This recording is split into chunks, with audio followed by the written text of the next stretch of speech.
Food forest gardens have been around for centuries in different cultures all over the world.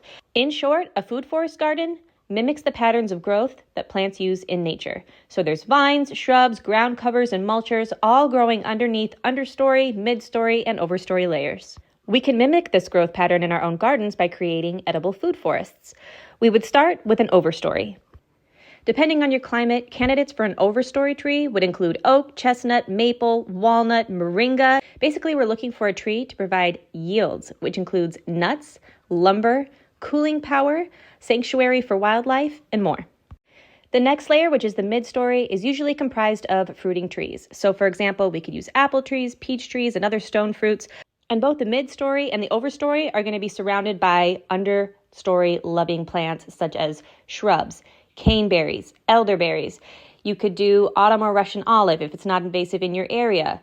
You could do kale. You could do medicinal plants, flowers, basically anything that's going to thrive in partial shade.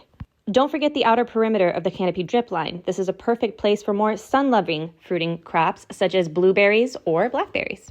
Ground covering plants are items that like to grow on the forest floor. This is going to include herbs like mint or fruiting crops like strawberries.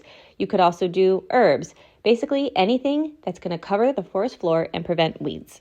Lastly, vining crops such as beans, peas, gourds, akebia vine, and hardy kiwi can be planted at the base of the food forest trees. These will act as a natural trellis.